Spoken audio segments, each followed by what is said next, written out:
So I'm Jennifer Hockenbery Dragseth, and I teach philosophy at a small Catholic women's college in Milwaukee, Wisconsin, called Mount Mary University. And my students are vibrant, intelligent, very diverse religiously, ethnically, economically, age-wise, and very engaged in the issues of how philosophy can enrich their lives and how philosophy can help them deal with issues in politics and theology and in all of their various majors. And so I feel very much called to serve them. My husband is a Lutheran pastor, and I feel very much called to serve the Lutheran Church in some of my scholarship as well. And I have 3 children, and my role as a citizen and a school board member and a mother is all wrapped into that. So I feel like I'm vocationally pulled in many directions as teacher, as public scholar, as lay churchgoer, and as political citizen. So I came into philosophy studying ancient philosophy. I did my dissertation on Augustine, and I was very much interested, and still am very much interested, in how theology and philosophy intersect, and how philosophy in the 21st century, as it is dealing with post-structuralism, can still remain alive as a search for truth. And I think that the intersection between philosophy and theology makes that possible.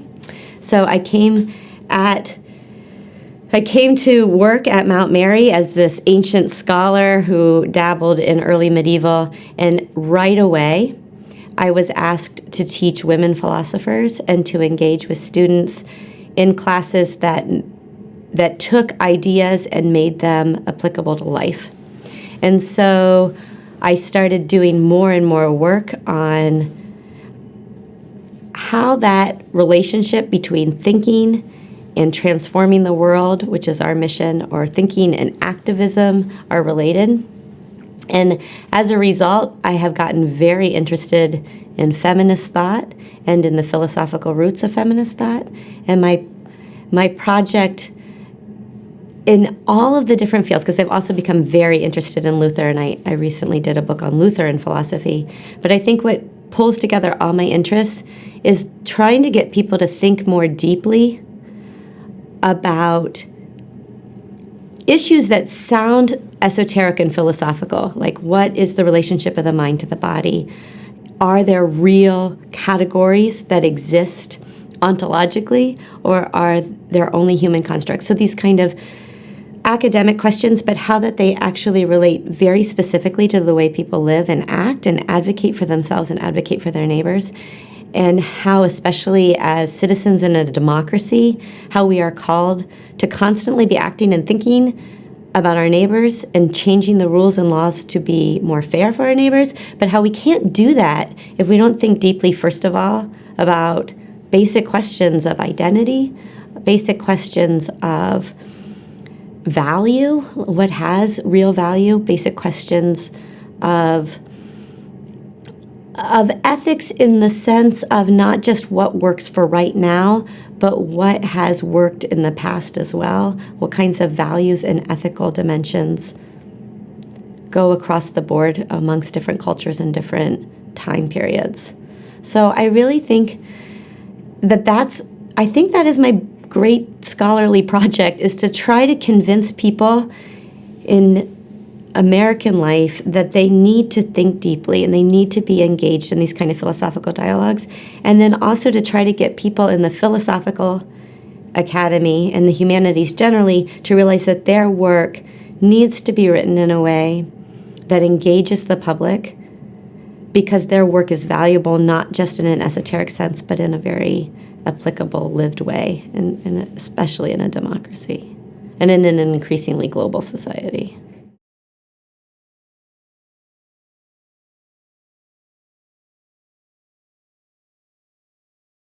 It's a book that is written for both an audience that is new to the question of gender and identity, and very specifically the question of what it means to be a woman, and also a book that I think will stretch the imaginations of people that are deeply entrenched academically in and gender and identity issues. I came to the book very much because I felt like there was a call from my students, a call from my colleagues, and a call from the general public that they wanted such a book to be written. When I first was hired at Mount Mary, which is a women's institution, they asked me if I would teach a class in women philosophers. And I had never studied a woman philosopher in graduate school or in undergraduate school. And I realized that there was this huge hole in my education that before I had been really proud of my education. I'm like, I have a really strong background in the Western canon. And it was very broad, and the places that I studied had really insisted that we really know the history of philosophy well. But realizing that I had never read a woman made me really think, how do I even begin to fill this void? And so I started studying women philosophers on my own. And then, because I had to start teaching right away, right, between being hired and starting my classes was maybe 3 months. And so I started studying and reading with my students. And so my students, of course, had not read any women philosophers, and I was reading them alongside of them. So it was a cooperative effort. They were doing research on, I would just give these blanket assignments of go and find a woman philosopher, and I want you to write a research paper on her, and then you're going to present that at the end of the class while we read these few women that I'm going to talk to you. And as they began doing their research, they were so alive and so excited by the fact that not only were there women that did philosophy, but that they could participate in the philosophical project with me. And so the syllabus of the class continued to evolve, and finally I had enough of a background in women in the history of philosophy that I could center the conversation on the question of what is a woman itself.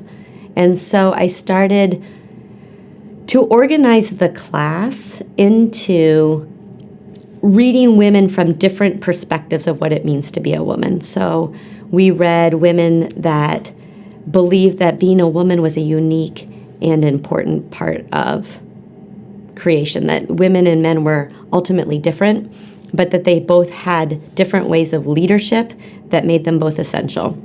And we read women who, on the other hand, said that being a woman is nothing different than being a man, that the biology is not important, that our minds are totally equal and totally gender neutral, right? That the mind has no sex. And then we read more contemporary feminists that were saying, well, we are not sexed in our minds, except that culture has created this construct which then defines us. And so we have to take gender into account because it has defined us in order to decolonize our minds so that we can become who we wish to be. And so we read all these different views in the class, and the students started to see that there wasn't a definitive answer, that there was something important about the conversation between these very different kinds of ways of looking at a woman and different kinds of feminism that came from it. And so they started wishing that there was some sort of textbook that put this together, because I always used primary sources. And as I was talking to other people in other groups, they started to say, I can't take your class, but I would really like there to be some sort of book that put these views in conversation and that gave the stories of the women as well. And I went to a couple of academic conferences where I was talking about the class, and they also said, this is something that if you put together, we could use in our classes. And so the book came very, unlike other things that I've done where I've had an idea and I felt like I wanted to research and write this book very much came because I felt like there was this call to me to put together what I was doing pedagogically in a way that other people could experience. And so that's where the book came from. And I guess I want to say this because the institutions that I went to, one of the things that they did do, while they didn't actually present any women philosophers to me, they did teach me how to read. And I was able to read women philosophers and understand them because of this broad philosophical education I had had, and that had been very varied, at least in historical time periods, so that I could go in and I could read Sappho and I could see where she fit in very much in the Greek context. I could read Hildegard of Bingen and see how she fit in to her medieval context. And in some ways, I felt better suited to do that because I had this broad knowledge of the canon. And so I would read some books from authors that centered in women's studies, and they would do this wonderful job with exposing these women to the public, but they didn't always see how they fit into their own cultural context. For example, when I read Hildegard of Bingen, having just written a dissertation on Augustine, I immediately saw her as influenced heavily by Augustine's theory of illumination and his theological practice. Whereas I didn't find anybody else who had noticed how she was so influenced by that Augustinian impact. So I do think that in some sense, I don't want to say my institutions totally betrayed me, because I think they gave me a background that allowed me to explore a new area well. And so that, I'm very grateful for them for that. And I'm hoping that by writing a book like this one, it will open the door for institutions that still teach mostly the male canon to see that these women are not extraneous to the male canon, but are actually deeply embedded in it and doing things that influenced male writers after them. Hildegard of Bingen was talking to Bernard de Clairvaux. The way that he interacted with her changed the way that he interacted with Abelard. And I think that you can trace theological insights that came after Hildegard to Hildegard, so that you can see better how these scholars came to their insights by including the women in the conversation. It's not just a separate discipline by any means.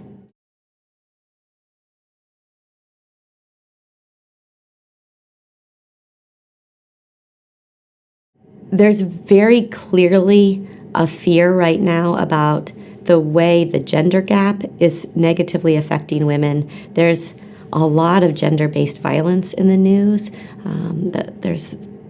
They're just starting to call it now femicide. That's happening in Mexico, where these girls and women are being abducted and killed. There's all kinds of incidences where they're talking about gender violence in India. Certainly the idea of domestic abuse is not missing in American context. That whole idea of how we help women in our own cultural context is really important. The kidnappings in Nigeria of girls by Boko Haram. There's this worldwide concern that women are in danger, and I think that's very much at the forefront of our news stories.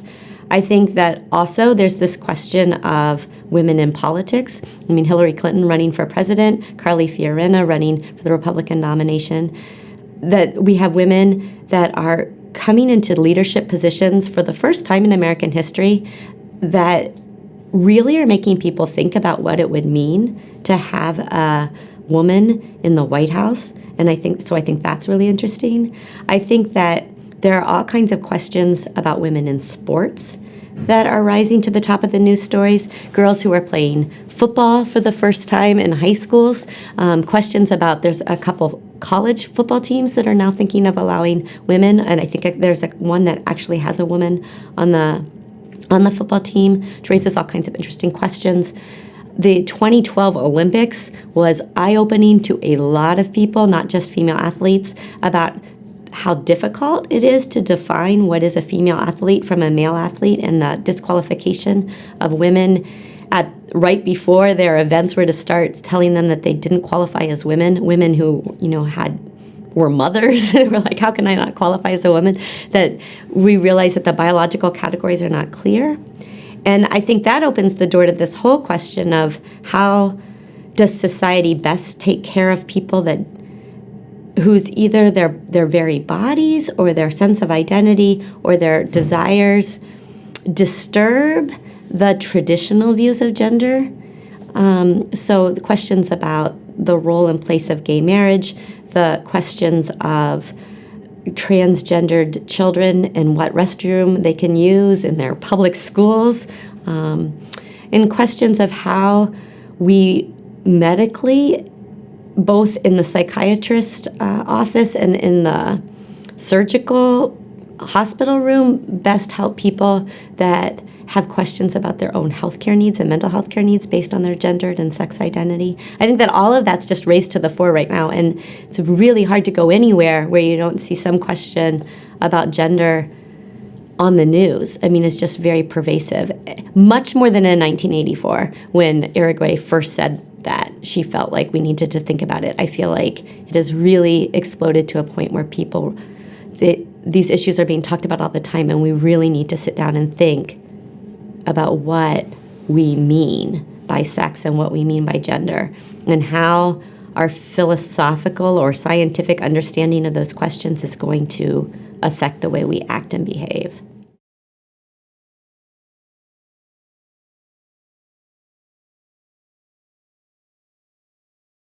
I don't think we do not have a categorization that works. We don't have one that explains empirically the phenomena. We don't have one that truly helps women work together towards a common goal. We simply do not have the answers right now. And yet, there are a lot of books out there that advocate for one view or the other. And often, the philosophical ground is implicit and not explicit, so that you could start reading the book and not understand where the author is coming from unless you had thought yourself about the basic question, how is this author defining woman? Because a lot of the authors that are very popular today just assume that we all know what it is to be a woman, and so they just work from that perspective. I'll think, like, just using a sort of a pop feminist, somebody like Sheryl Sandberg, who wrote Lean In, right? And she comes at this issue with, and she's very much a liberal feminist, we know what a woman is. A woman is a person with an intellect just like a man's, who happens to have a sexed body, and so therefore may have certain needs when it comes to maternity leaves or childcare, but who ultimately just needs more freedom to climb corporate ladders and political ladders. And then I think Sandberg was shocked to find herself attacked by some of these academic feminists who said, wait a second, that's not what it means to be a woman at all. But they didn't say it that way. Instead, they said, oh, here's somebody who hasn't read about the fact that women's cultural upbringings have really kept them from being able to do the very things that she says that women should be able to do. And you get these very, very fierce debates on the internet or even in academic journals where it seemed to me we could be working together, but we can't be working together until we figure out what it is that's dividing us, because what's dividing us is not politics. What's dividing us, I think, is philosophy. That one person had this view of what a woman is, another person had a very different view of what a woman is, and if they had a conversation, they might actually both grow in their understanding, as opposed to just arguing at the policy level. Should we be arguing for maternity leave, or should we be arguing for allowing, more access to birth control? I mean, it seems like there are things that seem like they're at odds, but what's really at odds is something more foundational. And if we could talk about that, it might help us to work together as feminists to really support what would look like equality for all people. I think that going to a Catholic all-women's college allowed me for the first time to encounter gender essentialism, because in the secular university, the feminism that pervades is a liberal Enlightenment model, right? That women and men are biologically different, but the differences can be minimalized. And when I came to this institution that was founded by the School Sisters of Notre Dame, in order not just to give women equal access to education, but to uphold what they saw as feminine virtues, that they really believed this idea that women and men are distinct creatures that are co-stewards of the earth, and that if we send girls and women to co-ed schools, that's good. It's better than not sending girls and women to schools at all. But that what you will do is train everybody to think in a masculine model, and that there is another model.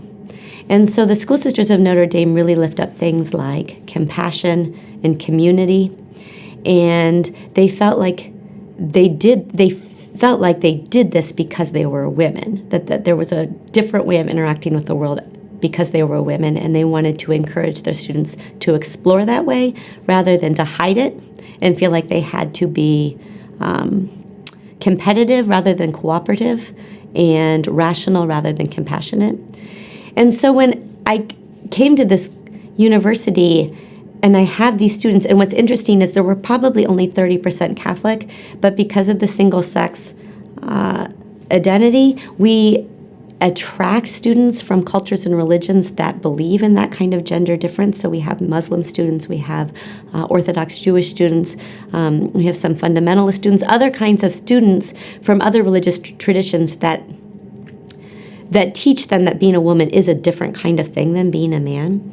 And there's something really powerful in this idea that what we think of as feminine virtues need very much to be upheld in a capitalist society that doesn't always hold up these virtues.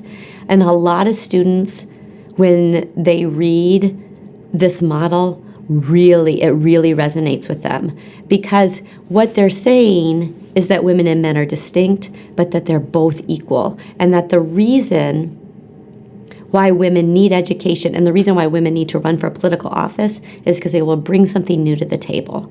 And this really excites a lot of my students who say, I don't have to give up these things that I think of as feminine. I can hold on to them and argue for them at the table, and in that sense really transform the world. And we have a lot of majors, professional majors, that work within that model. So our biggest majors are education, social work, fashion, art therapy, counseling. They're very much service-oriented majors that are also work within this kind of maternal model of virtue.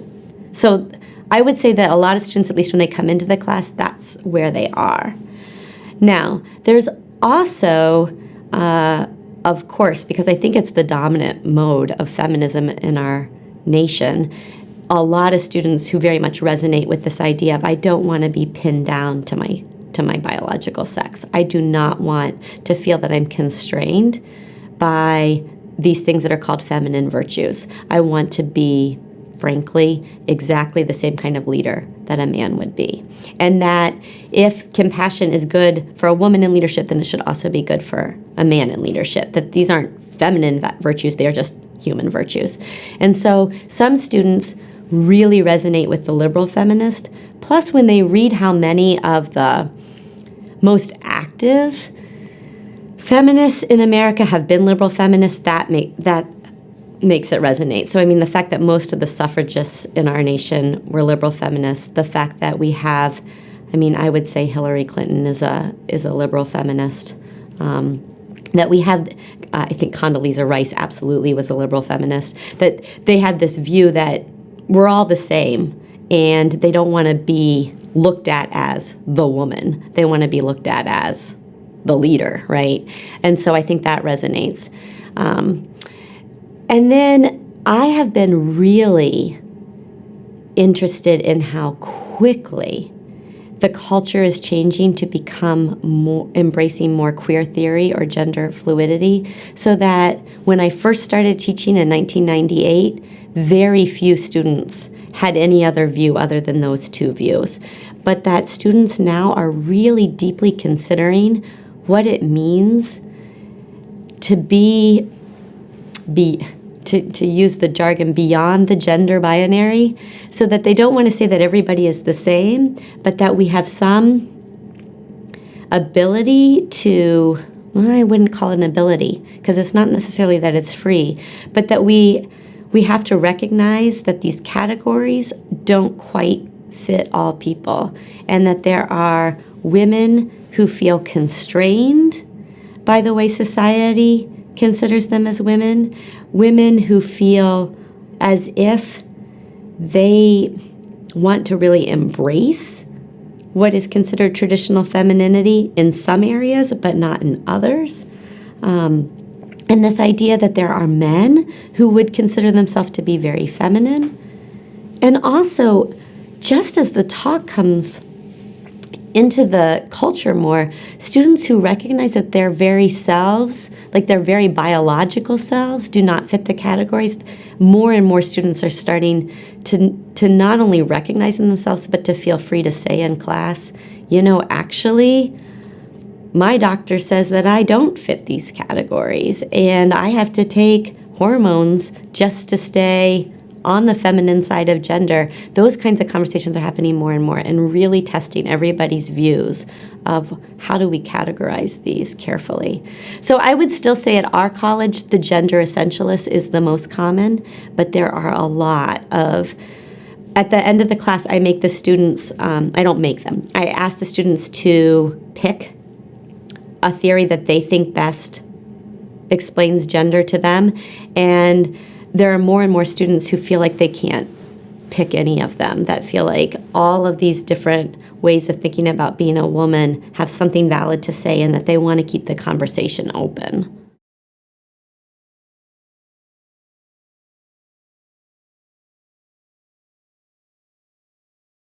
One of the things I do in my class is at the end of the semester, they are allowed to do a project of their complete choosing that integrates the ideas in our class with whatever interests them, and it might be their major or it might be some sort of outside interest.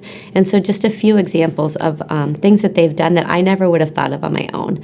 So one student was a fashion major, and she designed a fashion collection for the African American woman that she thought highlighted what was essentially different about the African American female body and way of thought.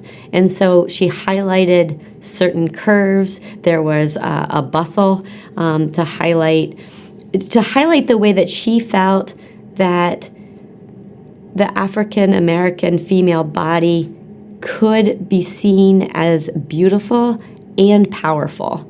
And so not only did she design this collection, but that she came up with a whole way of talking about it that she thought would be very empowering as people thought about their own bodies, but also what they could do.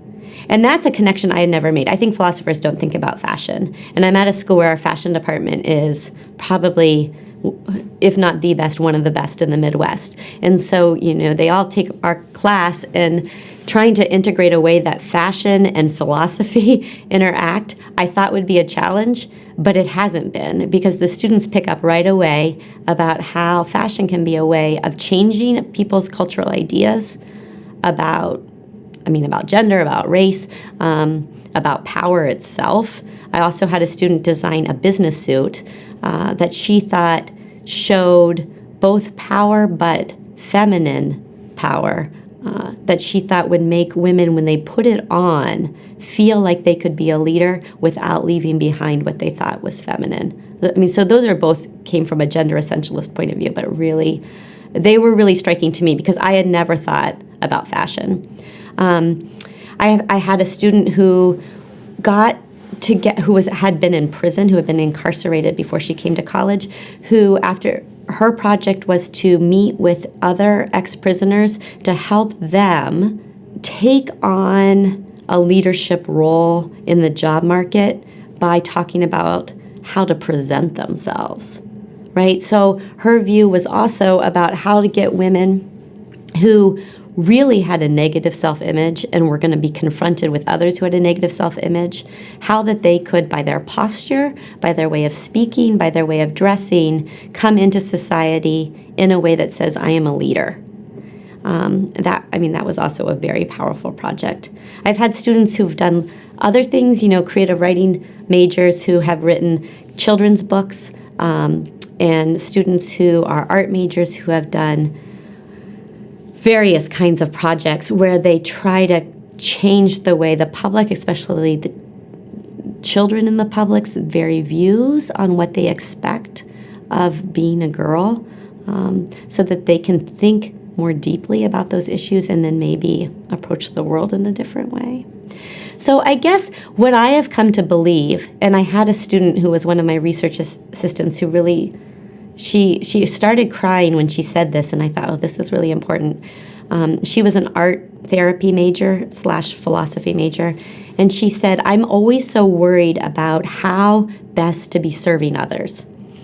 But what you have done in this book is you've made me realize that by thinking and talking about my thinking, that is serving my neighbor. That there's always a need to be active, but sometimes we spend so much time being active that we forget that we have to do this thinking and this conversation first.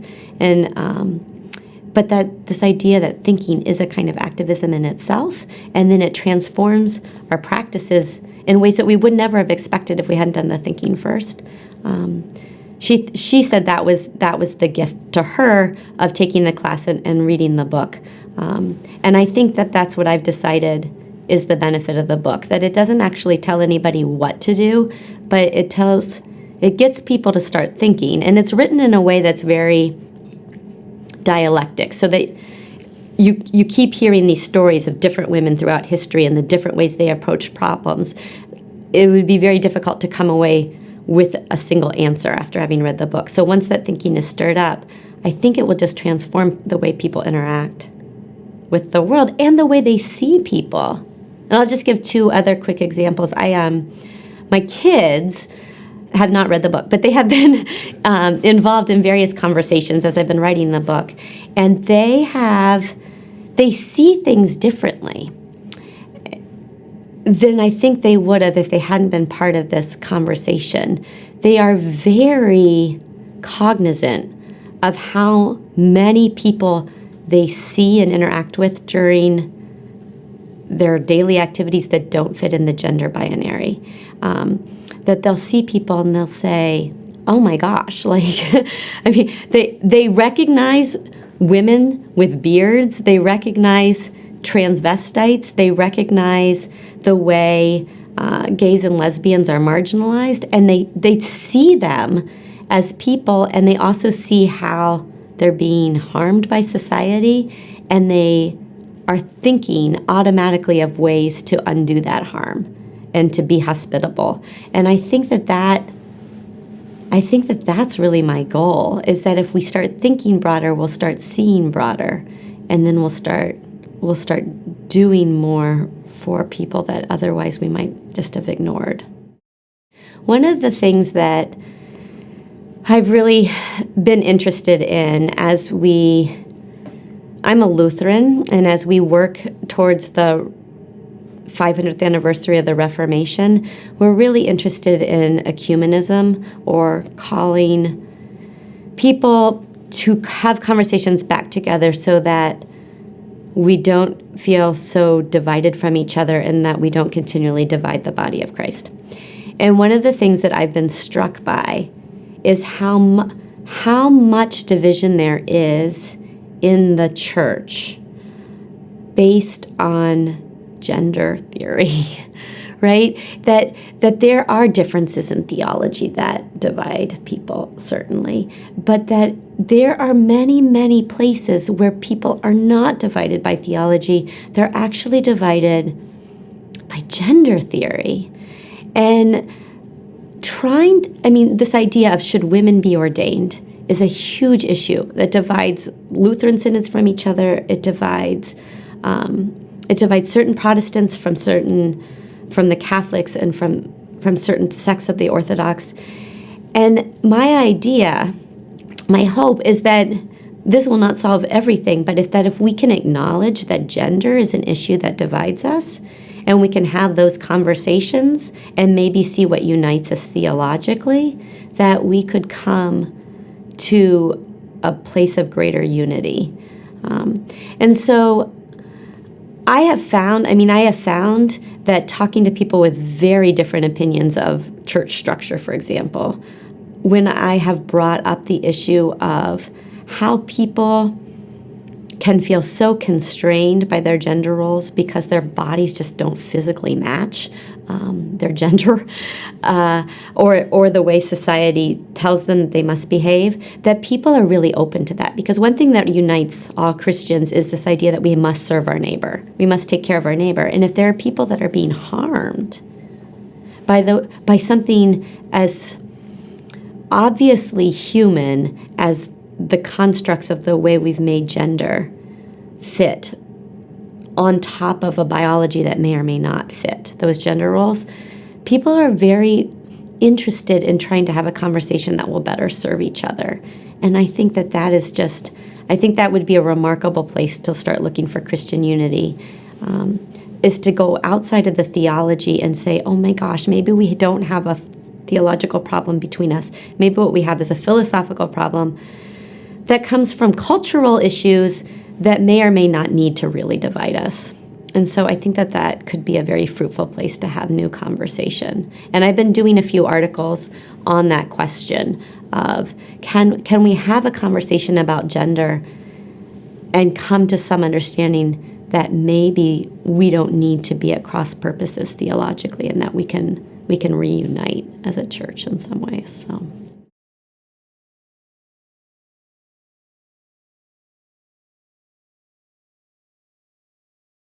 That's hard. I mean, I would say, well, I'll just highlight one person. Because when I was at graduate school, I didn't have any women professors, and I heard a lecture by Margaret Miles, who was teaching at Harvard Divinity School at the time, and I was completely enthralled by this woman who also, I mean, because I was studying Augustine, who studied Augustine and the ancient Greeks that led up to the philosophy that Augustine adopted. And I went over because I was in graduate school in Boston, through the Boston Consortium, I was able to take a class with Margaret Miles. And she was really the only woman professor I ever had, and she wasn't in my department. And so she was so instrumental to me because I saw a woman actually in the role of scholar and professor, and I'd never seen that before. And I think that changed my own view of what I could do and what I could be as a professor. And she has also, the books that she has written, she wrote one about, I'm trying to remember the title. It was about iconography of Mary and the role of the breast in iconography, and it was a beautiful and incredible book that highlighted the way the female body was portrayed in Christianity over the years. And that really changed, I would say that really changed my view of gender to something more essentialist. I am not an essentialist. I feel like I'm sounding like one after all of my answers, but because it made me realize that gender actually did matter to me, and that I obviously was moved in a different way by having a female professor than I had been before, and that I was moved to think about the female body by reading her book. And then she has just become, she's become a very positive supporter. So she invited me to write some articles about Augustine, and she's kept in touch with me and has just been somebody who has always been very supportive of me as a female scholar. So I think that I would highlight Margaret Miles as a feminist and as an Augustine scholar and as a classicist, as somebody that was really important. I'll say one more other person who I don't know. I have no knowledge of her at all personally, though I've seen her lecture a couple of times, is Bell Hooks. And I will say that reading Bell Hooks also made me write this book because for two reasons. One, we have started to use Bell Hooks' essay, Black Intellectual Woman, which comes from her book that she co-authored with Cornel West, which I think is called Communion, but I'm not exactly sure what the overall title is. I should have looked that up. But in that book, she talks about the way women, especially African-American women, but I think it actually is true, at least in American culture, of most women, and my students certainly resonate this no matter what their racial identity is, that women feel like contemplation and intellectual study is self-indulgent. And so even those who really, really love it feel like they have to first serve their families, serve their communities, and serve their neighbors before they can participate in it. And Bell Hooks, and she has written lots of other books. Feminism is for Everybody is another one where she really highlights this, teaching to transgress, pedagogy for hope. But what she basically says is it's not self-indulgent. Thinking is not self-indulgent. It is always going to transform your community. So if you want most of all to be a servant, then you have to spend this time thinking. But she also really chastises academics who don't write for everybody. And she says, when you write a book, you need to write it in a way that everybody can read, but that still challenges the most academically literate. And I have tried really hard to use that as a model for my own writing, because I think she's absolutely right. That if you're writing a book about thinking, it should absolutely engage an elementary school teacher, a social worker, a person who's working in the factory, as much as it engages the intellectual in a women's studies program, because all of these people need to be in conversation with each other in some ways that they're really going to make a difference, and if they're going to really widen their areas of thought. So she has been extremely influential in my thinking and in my writing style. I would say Bell Hooks is the other one that's really important.